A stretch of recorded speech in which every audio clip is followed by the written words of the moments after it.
Oh, Did Mark do that? no.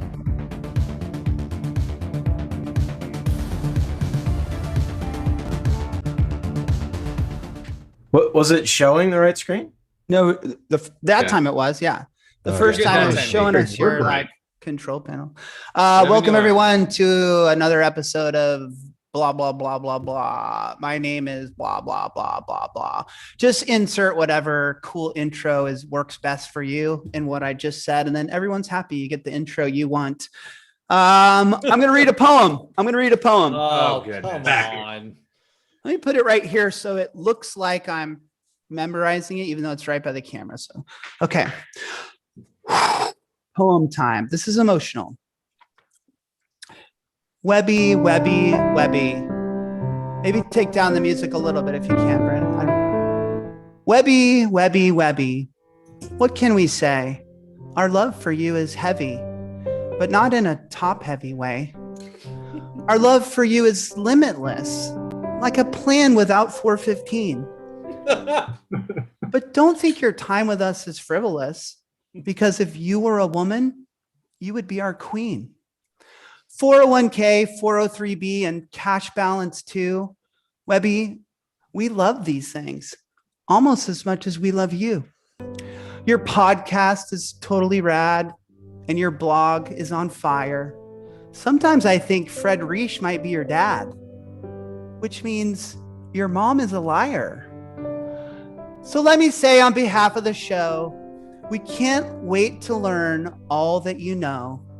But if you say the wrong word, don't forget to drink your drink and stay clear of Mark, because that robe can really stink. Today is a day for Smirnoff and Regs. Let's drink enough to empty 2 kegs.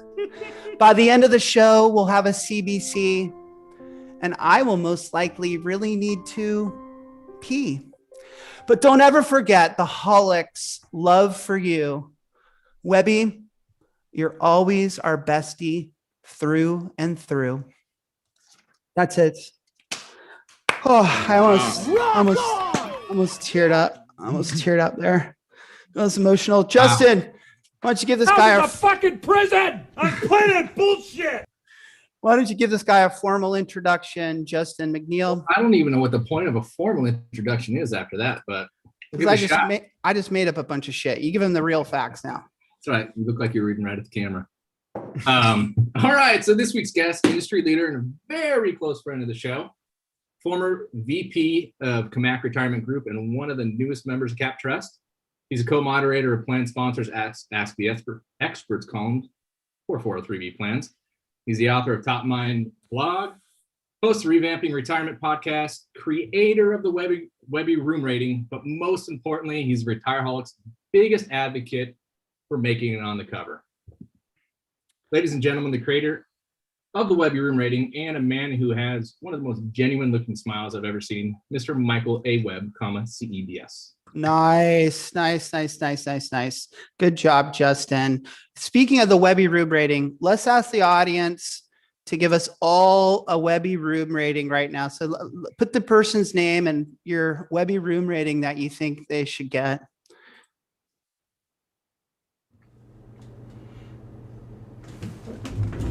I'm expecting low score. Julie says 11. Here's the Chad. Chad can't get in on the bit. It fucking disappeared out of the file upload. There, how's that?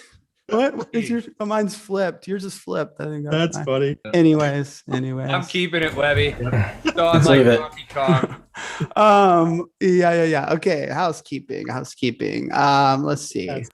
Webby, you gallery view. You thought we weren't actually spying on you. Well, we have been. We're living in your house now. Hey, if you're new out there and you're a rookie, get your shit together. Get in gallery view. That's the best way to watch this thing. We're going to be playing Acrosyn, SYN. It starts now. So if you don't understand that game, if any of us say a acronym or an initialism, you must drink from your nasty drink. And I'm going straight off the makers today because you're drinking peppercini juice. Yep. I'm drinking pepperoni juice tonight. Are you as my out of punishment. liquor And- after last week? No, because he has No. to drive. Yeah.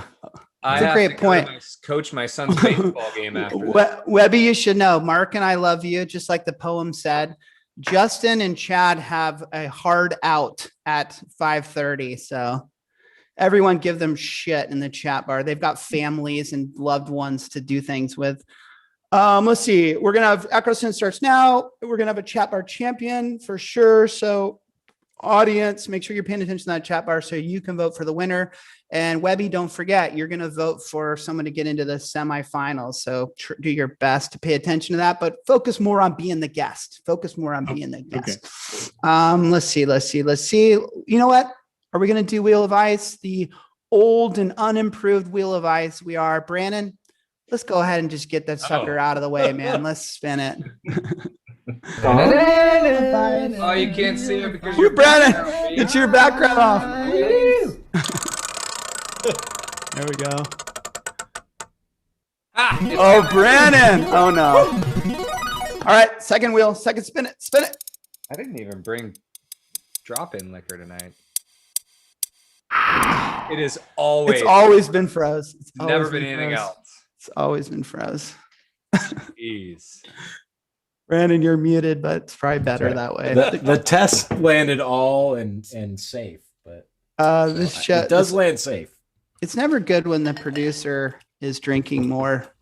That means things can go wrong. Let's dive right into headlines, breaking news, because we've had a lot of shiznit going down in the industry over the last week. I think it was Tuesday.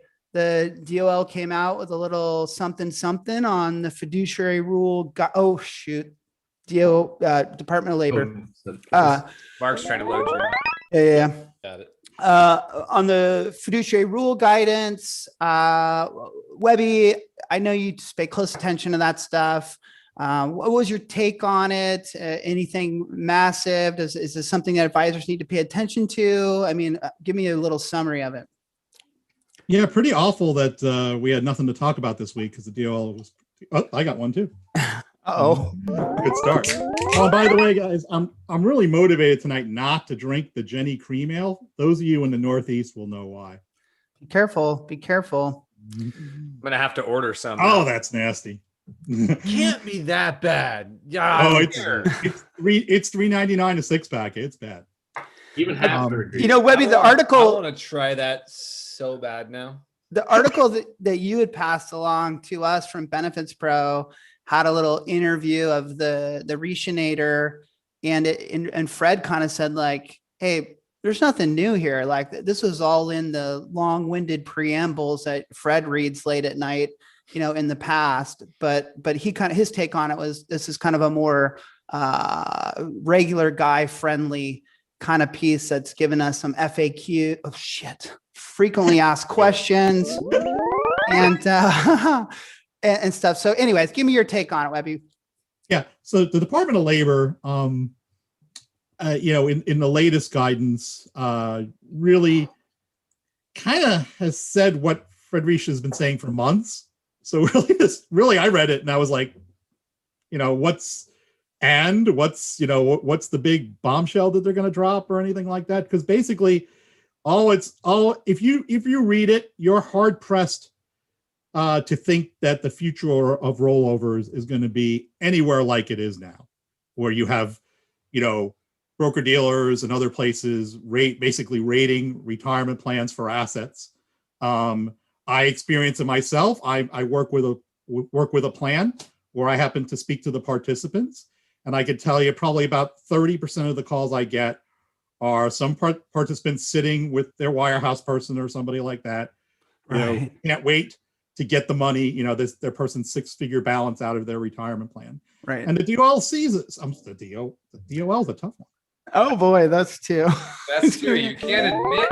Yeah. Hey, we get that. We get that as a compliance administrator too, all the time, where, you know, my team will reach out to me and be like, hey, there's this advisor who wants to do a rollover, but it's not the advisor on the plan. And it's always kind of a weird conversation, but continue on, Webby. Sorry. Yeah. And I think, you know, basically Fred Reich has been talking about this in In the Friedrich 100, I call it, which is first he did 100 on the fiduciary rule, and now he's doing 100 on the exemptions now, part of the new and improved fiduciary rule, so to speak. And if you read those, they've almost all been dedicated to this idea of the Department of Labor cracking down on rollovers. And really, all the FAQs were pretty much about rollovers. FAQ. Frequently asked questions. Well, don't do it again. This is gonna be, watch. He's going to be hammered by who would have known? Who would have known? Webby will be the all-time loser of Acrosin. Although at $3.99 a six, and my college memories of this particular beverage is that it's pretty light in terms of the alcohol, I would imagine. Can I ask you guys, Chad, Mark, Justin, how many of the advisors that you work with, like what percentage do you think rollovers is a part of their business model where they're trying to grab rollovers out of plans? Probably 50%. A big deal. That's a big deal. So then when guidance like this, again, this isn't nothing new, but when you have these exemptions that are in place where if you check certain boxes and do certain things properly, then you can protect yourself as an advisor or a broker dealer or a large financial institution.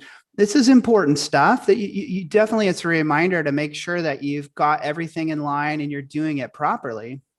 I'll tell you, agreed. I'll tell you the general premise and conversations I've been having with advisors have been, I'm really not willing to look at it again for the sixth time over the past 4 years until things are solidified. And I think now we're at that point where people are going to start looking at it again. But every time you try to bring it up in conversation with folks who are operating in this space, most advisors are saying, just leave me out of this side of the conversation until there's something really to talk about. And we're there now. And to be clear, some people are not going to be affected by this. The RAs who are fiduciaries, they're not going to be affected by this.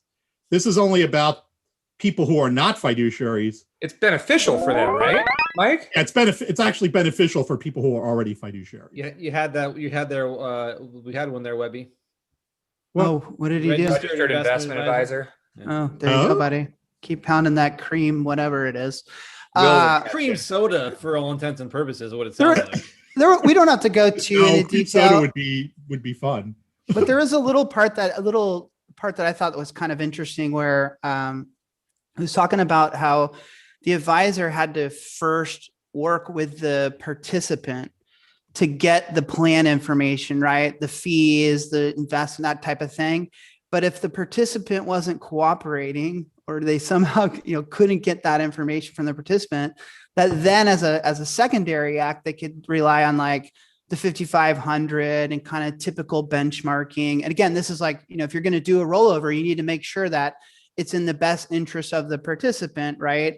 And that they're not leaving a plan that's got really low fees and going into your rollover that's got very high fees, unless there's value there and stuff. But this is interesting to me because to me, I would love to get a closer look at how some of the advisor institutions are dealing with this, what disclosures, what checklists. I mean, is this something that your firm, Webby, puts the hammer down and says, look, if you're going to do a rollover, you have to use this and do it this way and check these boxes? Indeed. And when I was making the comment about being a registered investment advisor, that refers to firms such as ours, where our registered investment advisors are involved. So they're already fiduciaries. So there's not a concern. It's the entities, like I said, that aren't fiduciaries. And we're going to talk about primarily, obviously, the record keepers, broker dealers who may not be registered investment advisors. They can be, of course, duly registered. Those are the entities that are going to have to change because Chad was saying that, they've taken a wait and see attitude until the writing is on the wall. Well, I think the writing's on the wall. I can't see an environment where business as usual for rollovers is going to continue. That's going to impact some of those firms you just talked about. I mean, we know there's some large record keepers that my understanding is put a lot of resources, a lot of people a lot of money into those, getting those those individual retirement account rollovers. Was that a check swing? I think no. Nah.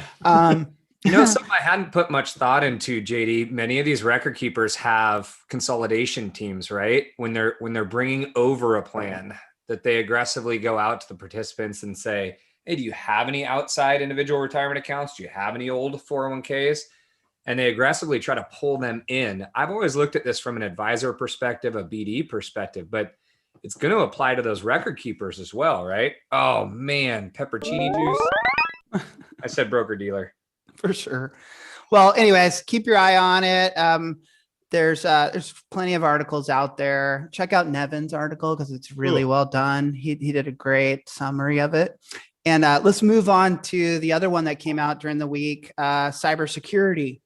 So new DOL cybersecurity guidance. Here we go again. It's kind of in the form of frequently asked questions and kind of little guidance pieces, which I think is kind of cool. It makes it easy for me to read and easy to understand. But on cybersecurity, it was kind of tips for the industry was my biggest takeaway on things you needed to do to kind of shore up your office and how you deal with that. Mike, I think you wrote a little piece today, so you might have done a little research. I mean, as an advisor, how do you come away looking at the cybersecurity stuff and this new guidance from the DOL? Yes, indeed. My piece actually just came out right before the show, about an hour before. So plug. With regard. Oh, okay. Department of Labor. Oh, he did it again, or me? JD. Okay. And yes, Julie, I'm straight from the bottle. Well, unlike the fiduciary guidance, the Department of Labor never has issued guidance on cybersecurity. So this was brand new, and again, probably like Nevin and a lot of people out there, I was like, guidance in back-to-back days, more stuff I have to write about. But if you look at the guidance, it was to write about it. I don't. Yeah, I guess no one's putting a gun to my head or anything, but because I love this stuff, I have to write about it.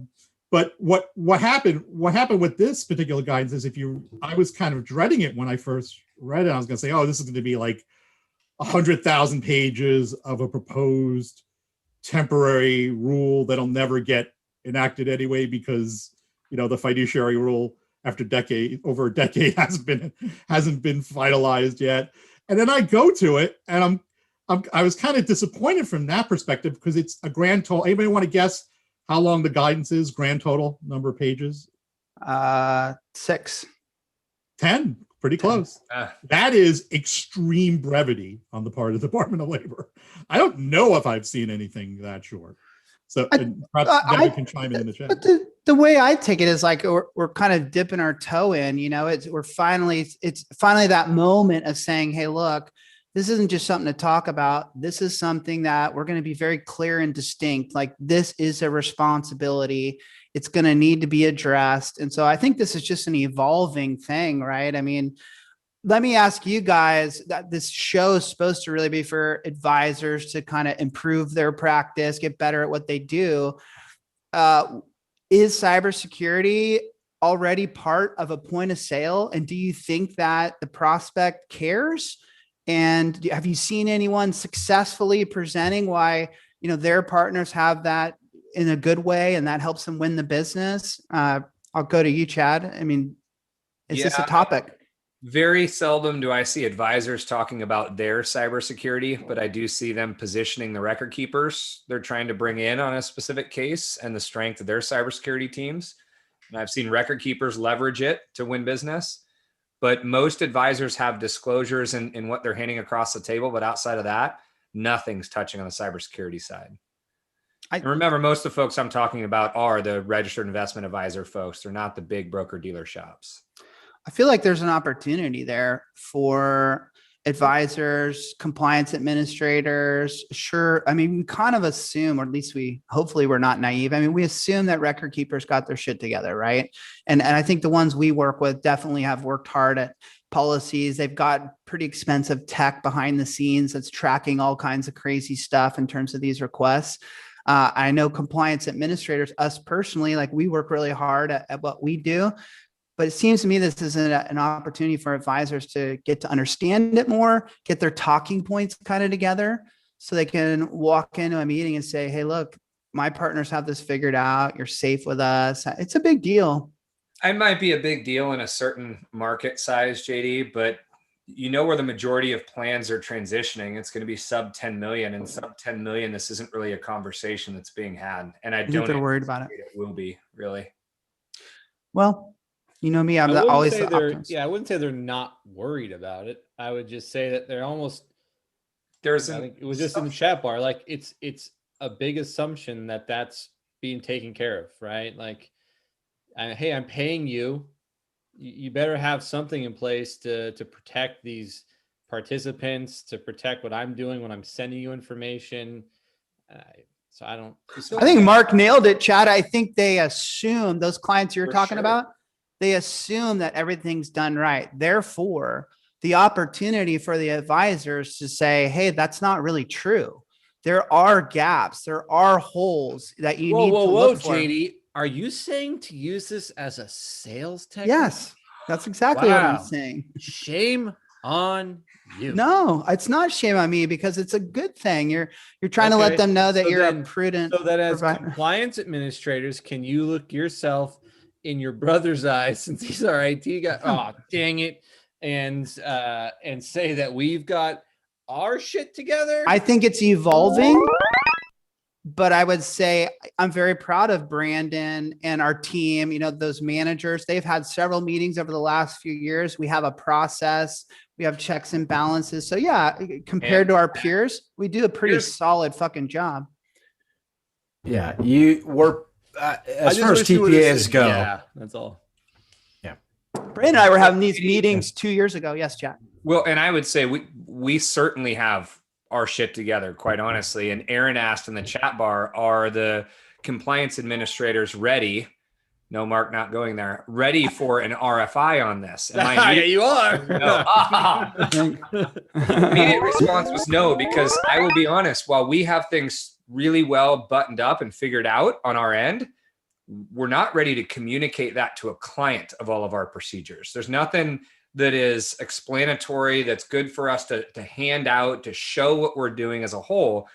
And I think that's what an RFI is going to look for when damn, that's another one. God, that's a great point. It's always good when this show turns into like value for our company. Brandon, you sell for a while. Do you think, or is it before it becomes actual, like, hey, you have to have this level of compliance and this level of security across every, vendor, third-party administrator, all that? Or is it just going to continue to be guidance to where it's kind of, this is what you should be doing, but it's not really helping you? It's a great question. I don't know the answer to that, but I would tell you right now, as a compliance administrator owner, I don't need any more pressure than just the pure liability of it all, right? Mm-hmm. Like that scares the shit out of me. So I don't care what the government says. I'm worried about something going wrong and my company being liable. But Chad, you brought up the fact that you guys don't necessarily have the bullet points or the sales ammo to use that in a point of sale. We need to deliver that to you because Brandon and I have been working on this for 2 years. So anyways, I do think it's an opportunity. Real quick, JD, I just want to say to everyone out there, if you're using Office 365 and you don't have MFA, multi-factor authentication, I don't have a button, dude. Oh, he has to drink that. Too? Turn that on. Make sure you turn that on. Multi-factor authentication. It's part of Office 365. God, I'm drunk already. You have to have it. Just email me if you don't know what the fuck that is, and I'll help you. Thanks for the public service announcement. And by the way, my brother can be your what does IT stand for? Well, internet technician or something with information technician. He can be yours too. Just give him a call. It's free. And that's a good point about multi-factor authentication. Is that I'm still seeing some. I don't know so much about the third-party administrators, but I'm seeing some bundled record keepers, especially on the smaller side, that still don't have that when participants access their Whoa, account. whoa. That's Webby, the default. Webby, you have plans that are bundled? Can we just kick them That's a off whole the other show? topic. Did Nevin, did Greg ask what JD stands for? And Nevin said idiot thumbsucker? Or is that just, I don't know. Whoa, If it is, I Nevin. love it. What was I going to say? Damn it. I lost my train of thought there. Never mind. Screw it. Let's move on. I want to, let me ask you guys something. How do you feel? I'll go to you first, Mark. How do you feel about like when you show up to a conference and the entertainment is like a bunch of old kind of washed up rock stars, or you like show up to like we will be in We have 25 one years? day. or you show up to like a virtual conference. Julie says, careful, JD. I did not mention anyone specifically.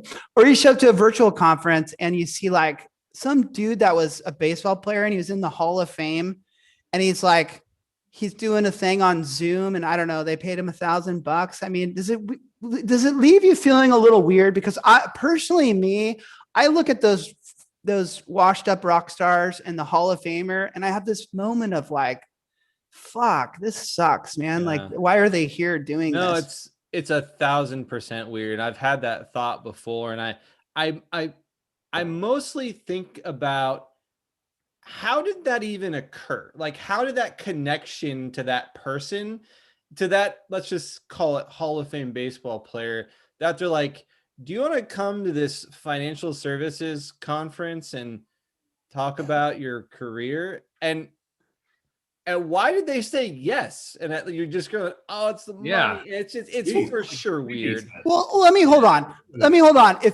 If you can give a powerful keynote about your life, I'm okay with that. Like, that's inspirational, whatever. Well, Brandon's coming with the goods. I'm just more worried. Like, don't you guys have a guess? Webby, what do you think about that? I mean, I know you've experienced some of that. You're probably a fan of it, huh? What, that I've been a rock star and having a big fall? You're in the Hall of Fame of baseball. I mean, how do you feel? How do you feel when you hop on a virtual Zoom and there's some Hall of Fame baseball player who's been paid to, like, you know, say hi to everyone for 15 minutes? Well, I generally don't do that. I've seen ex-players at conferences, at retirement conferences. Same thing. Yeah, fair enough. Yeah. I mean, I don't really have any, I really don't have any issues to it. I actually like, usually they give a talk about, you know, their playing days and stuff. And sometimes they have a tie into the industry. So they're talk about that. Why are we asking Webby, who's like legit one of the nicest people I've ever met? Let's go to chat. Questioning me. We're asking him because apparently Nevin. when I get sales DMs on LinkedIn, I'm apparently. Well, that counts too. What I'll say is, I think there's a database of Direct like message. There is. there's Absolutely. people enter into this and they're like, hey, I'll do anything. I don't care where it is. I'll show up. Here's my rate.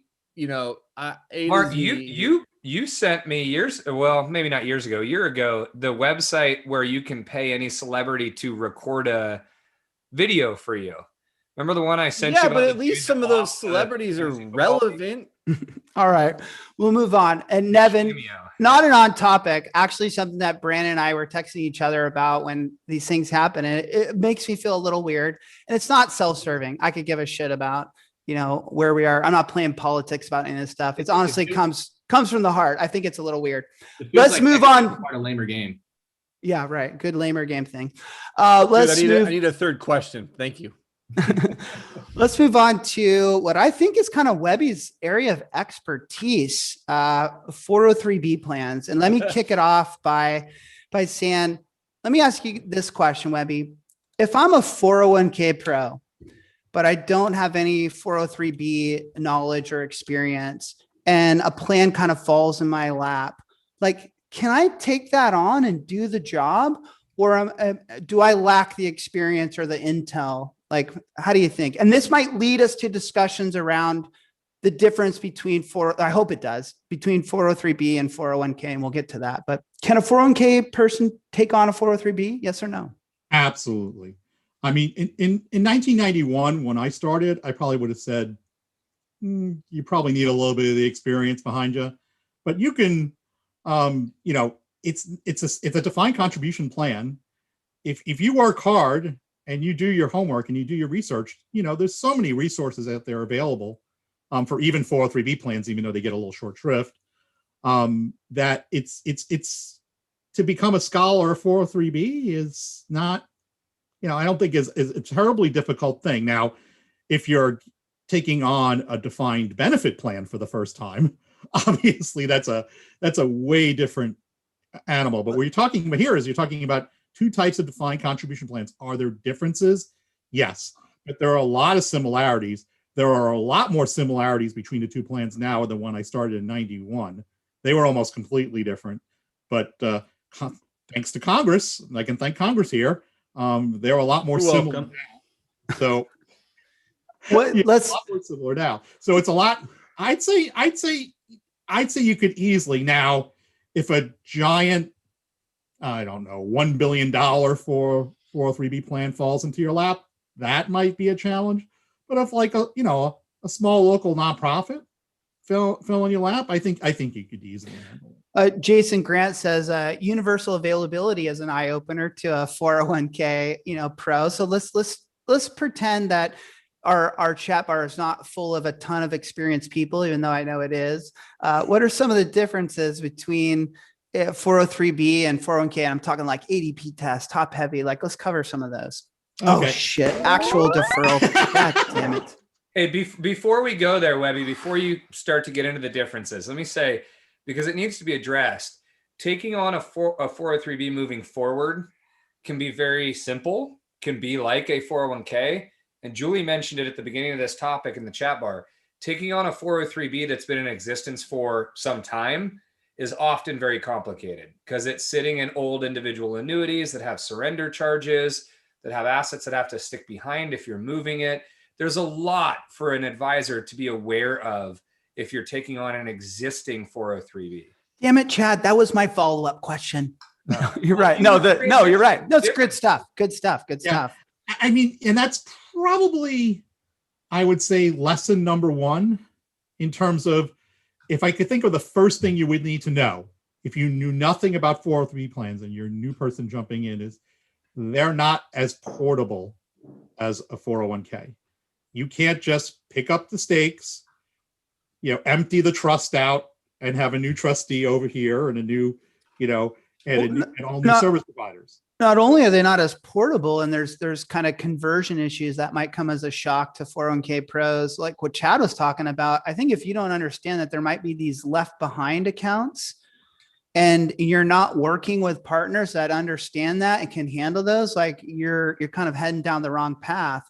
But I also think, I'll be really simple, kind of over simple here, is like, you also don't want to walk into a 403B and be talking about a failed ADP test or, a safe harbor for solution to top heavy. That's a tough one, JD. You're typically, is it all the time, but you're not dealing with a chief executive officer, right? You're dealing with an executive director. You're dealing with a board that's making decisions. I mean, it's a different space for sure. And that's what I want to talk more about.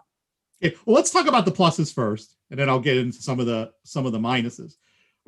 You kind of hit the nail on the head with, we have this thing called universal availability, which I always thought is a good thing. Basically, you don't run any tests based on deferrals. So that's that chief executive officer or provost or basketball coach or whomever is working in a nonprofit entity, they can defer the maximum. They're never going to have to worry about that because there's no test that's going to prevent them from deferring the maximum. On the flip side, everybody has to be in generally. There are some exceptions, but they don't work very well. You're better off letting everybody in. But let's not kid ourselves. That's where the 401k plans are headed. With this new part-timer guidance, that isn't like, something that the IRS is just going to start and then stop. I think the trend there. Internal Revenue Service. Internal Revenue Service. Take a big swig, Webby. Big swig. Yeah. There you go. Oh, but it's so nasty. I have to drink. I have to drink, as I said in the chat, the good beer. Why don't you try a little bit of this shit? No, it's keep going. But that's the, you know, that's a primary difference. But I think that won't be a difference in the next 10 years, because I think there'll be very similar rules for the 401k plans in that regard. How about products? And I can again shift it over to the guys here. I mean, it used to be, I would say 10 years ago, you'd say like, well, there's not as many products in the 403b space as there are in the 401k. Is that still true to this day? Or is pretty much all your big players have a 403b option, right? Yeah. Not so true nowadays. I think it used to be a very niche market. And if you look at the top 10 401k providers by assets and compare them to the top 10 403b, yeah, you'll see some differences, but not as many as you did years ago. Most of them are even on the same chassis now, JD. Yeah, Unlike, Hancock that doesn't offer a 403b, pretty much everybody else does, and it's on the same chassis. Back in the day, that was difficult. You would be selling a plan, 401k plan, with an advisor on one chassis with principal, and then a 403b that was on an entirely different chassis, where the website was different, the investment options were different, the full setup was different. Almost irrelevant now. Pretty much everybody has a 403b solution. Some of them, like Empower and others, have minimums, but the rest of them come down to startup and are offering a true 403b solution. Webby, if I was sitting down with you having a beer and I asked, what's the difference between ERISA and non-ERISA 403b plans? Double. Oh, shit. Well, the Employee Retirement Income Security Act plans have Tom, it's straight bourbon or whatever the hell this whiskey. I can't. I'm taking sips. They're not shots. They're sips. Yeah, whatever, bro. Sorry, Webby. Go ahead. Well, first of all, that's not just purely a 403b issue, because of course we have plans that are not subject to the Employment Retirement Income Security Act on the K side as well. Church plans, old grandfathered governmental 401ks. Remember those? So we have. No. Yeah, there's actually. I've been doing some states, if they had the plan, I believe before 1987, still have state 401k plans that are grandfathered. Hashtag nerd alert. But more likely, we're talking about the more common ones are church plans. Clearly, most church plans don't elect coverage under the Employee Retirement Income Security Act. Do I really need to do that all the time? No. Unless I want to drink Jenny Cream Ale. Anyway, I want to. So we have that issue on both sides. We have that issue on both sides of the house. Where we have it more in 403b plans is kind of a dying breed, where they used to have these plans where if there was limited employer involvement, as defined by the Department of Labor, you could have plans for only elective deferrals. And basically, if you were hands off, you could avoid the Employee Retirement Income Security Act. But we don't see a lot of those plans anymore. So really the only plans that aren't subject to that reg. We got you. Again, are non-electing church plans, and of course public plans, governmental plans, which includes the bane of anyone who works with 403b's existence, the dreaded Wild West of K-12 public school district plans. Those are a completely different animal. But that's unfortunately where JD it makes a real difference, because those plans could benefit greatly from the Employee Retirement Income Security Act. What? And they would get a lot of protections. Those plans are really the Wild West. The poor public school teachers, I just really feel for them. They're paying 2%, 3% in some cases on their almost all sitting. I surf with a teacher out just not far from here, and he was in the parking lot today doing his Zoom class in his car with his wetsuit half on. was doing a Zoom, and I'm like, "What's going on?" I knocked on his window. He's like, "Oh, I'm teaching class right now. Sorry." So I thought that's funny. Anyways, That's kind of creepy. Is Someone that in the where you chat- were when I had the meeting this morning that you no, missed? I was dealing with a large client having an issue. That was after that. Yeah, it was a shark attack. I would never lie to you, Brand. I wouldn't say I'm Hey, Webb, surfing. how often do you run into a non-employee retirement income security act 403b plan that is actually operating correctly? Because I don't think I have. That is not a church or a It's not governmental a plan. church. Yeah, that is a Yeah. Never. 501c3 trying Never. to be. Yeah. Never have not seen one yet.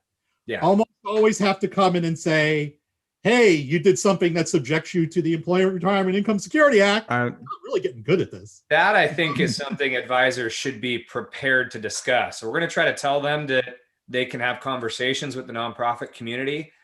That is something you ought to be ready to, because every single time I've come across a 501c3 trying to operate in that capacity, always out of compliance. My last kind of piece of advice here might be too, is like, I feel like the sales process is a little different.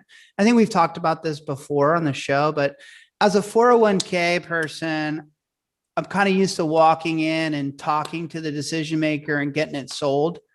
I feel like with 403b is I would talk to, human resources or someone, even the executive director. They would love me. I'd get it sold. And then it was like, okay, now we got to go to the board. Like you got to do what you just did for me. You got to go now do this for 12 different individuals around a conference table. Webby, does that make sense to you? That unfortunately is absolutely true. Okay. Now, sometimes, JD, to be fair, if you've talked to all the decision makers, really you're just going to the board to get an approval of something that's going to happen. Good point. They're not going to say, on second thought.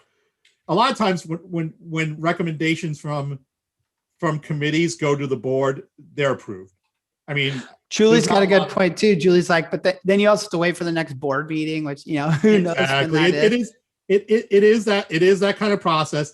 And smaller plans are more likely to have committees, I think, in 403b than they are in K too.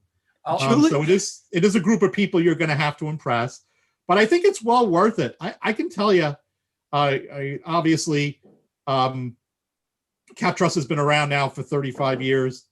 They've had 403b plans, I'm sure, on the books since they were founded. My predecessor organization, CAMAC, was around since the 60s. We have literally, now we're part of CapTrust, literally clients on the books, 403b clients, from when Charlie CAMAC started the company in 1965. So they can be very loyal. If you do a good job, I think in 403b you're more likely to get rewarded. Because remember, there's not as much merger acquisition activity or takeover, except if you're talking about healthcare. So, universities are not getting taken over a lot. So a lot of times, if you can prove yourself, you're in for a relationship truly for the long haul. Whereas I think a lot of times in the 401k world, you're kind of in the mercy of, are the businesses going to remain viable if they're small? And if they get too good, are they going to be acquired? So you have more of that going on. That's a great point, Webby. And one, let's not forget the obvious. Like a lot of these nonprofits are really good people, right? Like they're doing great things. And so it feels good to have clients like that. But let me take the counter and be a total dick. They're very frugal.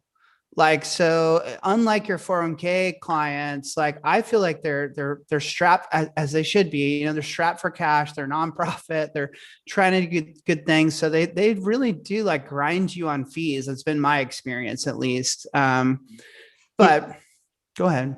The good news there is that I think, yes, the margins, I'm not going to lie, they're very, very thin. But you do get a lot of opportunity. And I think with that, you get the ability to kind of prove yourself and expand the relationship in the long haul.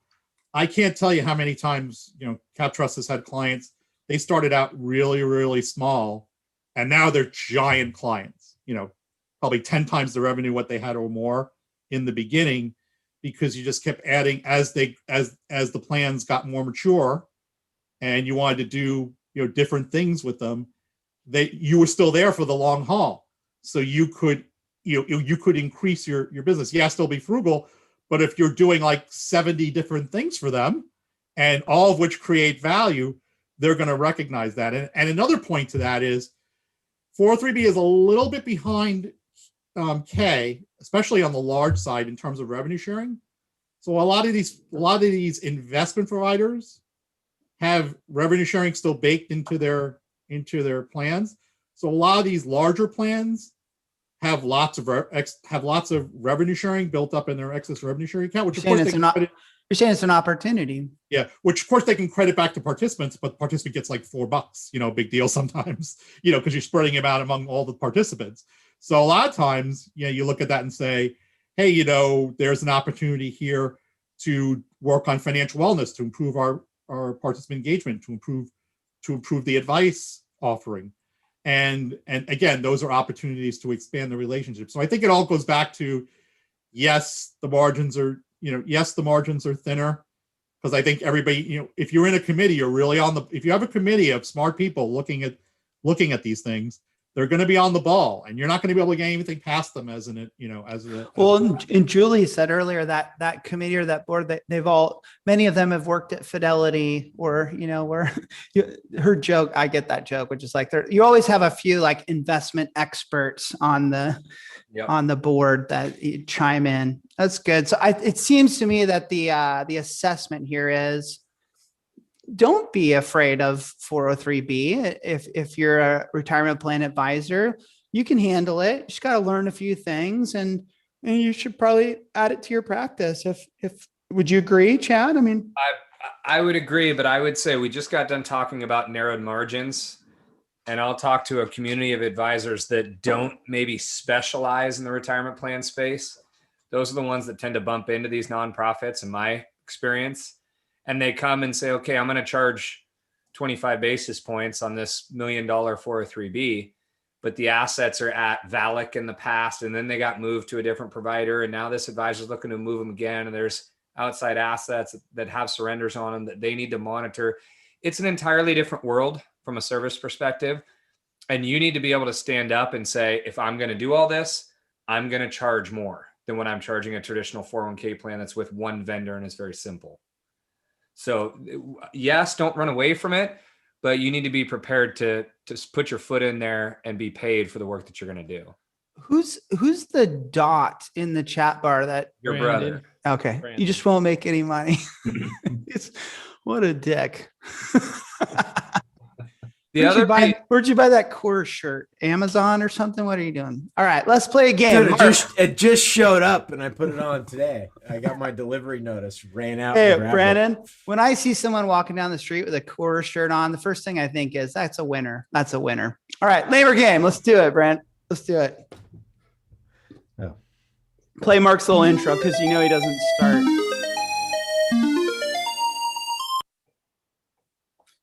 Was this in honor of me? We kind of, yeah, I guess you could say that. My favorite. Well, JD told me last night at 11:30 p.m., hey, be ready for labor game tomorrow. I was like, I thought I had the week off. So here we go. Like, it's so fucking hard to come up with 3 questions. It kind of is. I've asked so many questions and I only have so many ideas. I'm not as creative as some of you guys. He was texting me during the show, hey, you got any ideas for this game? Oh, I do. I wrote a few down that bothered me this week, Mark. Perfect. Chad, I'm going to have a guest question from Chad today. New rule on the show. Like it. I like it. I like it. I have 3. Chad will have the 4th. Okay. First question. Having a cartoon profile picture on LinkedIn. Webby. You're always first, Webby. First. Catch me outside. How about that? Yeah, that's my favorite one. That's my favorite one. Not an avatar, to be clear, but a actual cartoon picture. Well, cartoon, caricature, avatar. I don't know. Not a real human face. How about that? Well, I think there's a difference, though. I think avatars are fine if they're well crafted, but everything else is. Webby, what's the difference? First off, you're a professional here. it's lame or game. You don't give me an explanation. Well, I don't care to I'm hear gonna what you have say to game say. because you guys all got mad when I got rid of my avatar. We didn't get mad. We were actually happy about it. We say this with the absolute sincere love coming back to you, but I think you'll hear from my colleagues what their mindset is. Justin, Lame. Chad, Lame. okay, JD, you have some thoughts here. What's up? No, Well, he's I not allowed just- to have thoughts. I just don't understand that. Like, what's an avatar? Okay, You're fine. not- No, you're, okay. you're not getting in like a little device and then your body's being ported into some alien thing and running around on some mystical planet. You're a fucking cartoon. You've changed your real face to like a cartoon. And Webby, I'm going to say I am game because I loved yours and I honestly miss it right now. Like I want to know if CapTrust will allow you to bring it back. That's my real true feelings. I'm game on cartoon person. And Avatar was a great movie, by the way. I know it doesn't matter, but All right. Well, I'm just speechless because everybody was like, "Well, you got rid of the avatar. That was terrible." And now we've got the avatar is lame. well, I would say you got rid of the cartoon, not the Avatar. But okay, let's move on. I had more of an explanation there. I'm just gonna move on. We recently went through a holiday of sorts. I know not everybody celebrates it, and there's particular candies that are sold during this time of year. I'm just curious, Webby, lame or game on Ramadan? No, the one before that. That's what I was thinking. Good, Like, Ren. what holiday is he talking about? Sorry. I said we passed it. We're in Ramadan right now. It's past Easter. Okay, Peeps, lame or game? Well, like it's another qualifier. Game if they're left out to cure for a certain time, and lame if they're not. If they're fresh, lame. You like a little bit of chew on your Yeah, marshmallow. absolutely. I agree Wow. with you. Actually, I'm 100% agree with you. Cured Peeps. All right. Disgusting. Yeah, You guys are gross. I do the same thing with licorice. It's gross when it's fresh. Justin. Oh, lame. I hate Peeps. No good. I don't need to inject sugar into my veins by eating Peeps. So lame. JD. Yeah, that's not part of my routine. I'm not doing that. Now, while we're on the topic of I've never tried one. I don't know what That doesn't surprise me. I'm not sure I have either, but they were at my house like a week or two have ago. you And ever been a child? I don't understand. we grew up in I've seen Santa 'em. Cruz. I've seen them at grocery stores, like in the bargain area. Yeah, and they're like 3 cents. Just buy one and try it. It's a marshmallow. Well, buy one, leave it for 3 days at least. Oh my then You know what try. Tom just wrote? He said we should have to Right. eat Peeps for acrosin. I'd be so sick eating that much sugar during the show. They look disgusting, but I Should am. be a quiz of death. It is You a take one letter away from Peeps. You know what you got. It is a gosh. weird moment for me in life that Like, Webby has a email. I must really be drunk. process to like cure his Peeps and get them ready. I'll never forget that. Sorry, Mark. It's your show. Go. This is perfectly fine. So, along the same lines, I'm just going to say this out loud as we're sitting here. Cadbury eggs. I feel like they're the same thing for most people. But, anyways, so Webby. Okay, now you know what I'm talking about. Oh, I love fucking Cadbury eggs. Couldn't Yep. stay out of that one. Okay, we're gonna move on then. Webby, Yeah. on your CapTrust profile, you mentioned your ideal lunch table included Weird Al Yankovic, which I pretty much when I heard that I was like, yeah, that makes sense. Mr. Rogers, which I get, and Howard Stern, which okay, totally get. Now let's just say this is a 2-part question. This isn't a lamer game. This is a question I have for you. One, if you have an open seat at that table, which Retireholic do you invite? Okay. That can include Brandon, by the way. And also, what are you serving for lunch that day? So answer the first question first and then move on. Okay. I think it would have to be Justin because everybody else is going to talk so much that we really need a good listener. And I think Justin would say all like, do. he wouldn't talk a lot, but when he'd say something, the other 3 would go, "Wow, that's astute," you know. So I'm sure some of them wouldn't use the word astute, but Yep. What would I serve? Yeah, it's your choice. It's let me guess. three of my favorite people. Whatever the heck they want me to serve them. You're gonna serve. You're gonna serve Peeps. 4-day-old Rhonda, you just got my vote for chat bar champion. Cured Rhonda. peeps. Cured peeps. All right, Chad. Done. Everybody, special guest appearance by Chad today on Lamer Game. Chad, the floor is yours.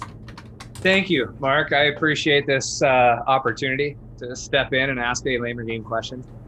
It is something that drives me somewhat batty when someone calls you random for a quick question that leads to, without banter, an hour-long conversation. When someone calls you with a quick question but is expecting an hour of time, lame or game? You have to ask the first person. Webb always knows. He knows. He knows. Yes, that's first. Oh, absolutely game. The customer's always right. I didn't say it was a customer though, Webby. Oh, I'm still game. You didn't say it was. I can find. Webby's seriously the nicest So nice. person on the face of the earth. Webby's gonna tell his family, sorry, I can't come to the reunion because someone called me. So Chad, can I lump that into the situation that happens where like, hey, I got a quick question for you, and then you answer it, and they're like, oh, hey, by the way, the client's on the other line. Let me just merge the call, and now next thing you know, you're on a conference call with like 4 people, and you're like, what am I doing? I'm okay with that. At least it's productive. Sometimes. True. So Mark, you're lame then, is what I'm hearing from you. Who hurt you today, Chad? Well, yeah. Lame. Justin? Lame. JD? I feel like I'm that guy sometimes.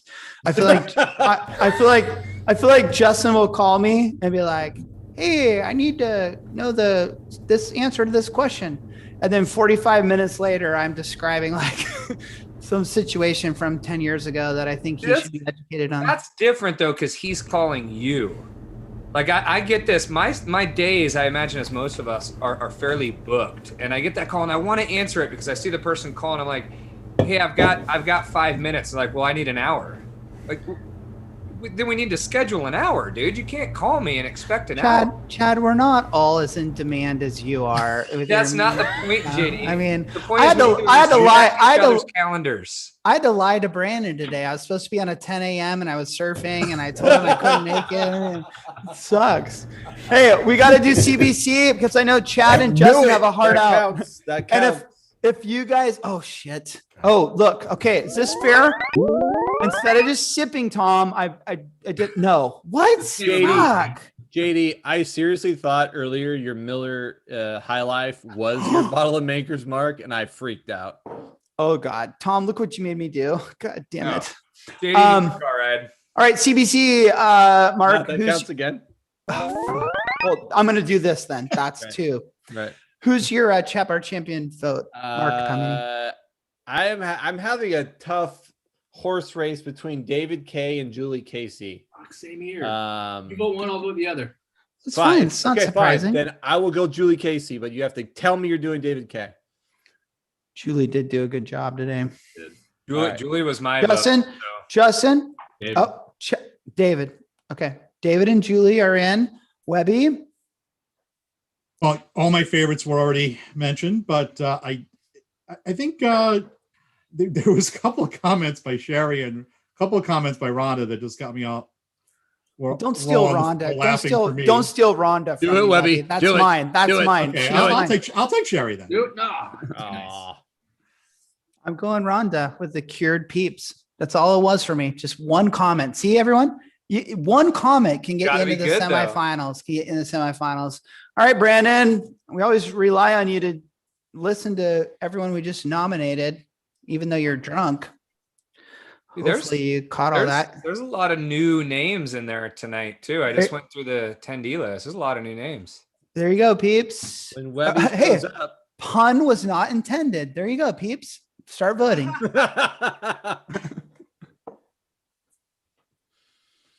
I voted for Julie. She was my original. Okay. Greg's getting defensive of the Retireholics chat bar. It's like, who are these people? Why are they coming in on our thing, man? What is there new people in here? What's the deal? Greg, the idea is actually grow the audience. I know it's not something that Julie crushed it. Julie, and that's a well-deserved win. That was solid. Julie was solid, not only in fun, but also in value. So congrats, Julie. Congrats. That's the show, guys. Webby, thanks for tuning in. Justin, Mark, I know, or Justin, Chad, I know you got a heart out, so you guys feel free to take off and go do your responsibilities. But Mark and I are going to stick around. I'm going to get fucking hammered in the after show. Watch out. I want to mention one thing before you guys go to the after show. Sorry. That's just great. I said I had one thing I'm curious about that I wanted to chat about earlier with the exemptions. Everybody's skipping on my screen right now. Can you hear me right now? Yeah. Okay. So when I'm looking at the fiduciary rule and I see the term exemption, my immediate response is, yes, people should be fiduciaries. And if they do this, they're getting an exemption from being a fiduciary. But the way it's actually written and the way it operates is if you're following these rules, you're leveraging the exemption, but you're still a fiduciary in this standpoint, right? Yeah, I think it's don't like the word exemption in that. Yeah, it's a prohibited transaction exemption. So it's just an exemption from that. So it's an exemption from the prohibited transaction, which is why they're using the term exemption. That makes more sense. I had not seen that. And it drives me nuts every time I'm reading pieces. Like if you didn't know the 401k space, you would read that and think it's something entirely different. Huh.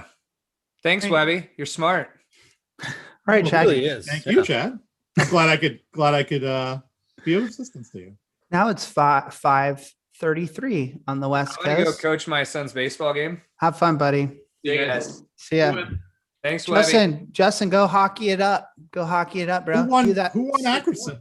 Who won Ackerson, JD? Oh, you must yeah, have lost JD by won. far. What? No. I was keeping what? up for a while, but he just hammered Always me. me. It's always me. Brandon, do we have that song prepped or no? Yes, no, yes.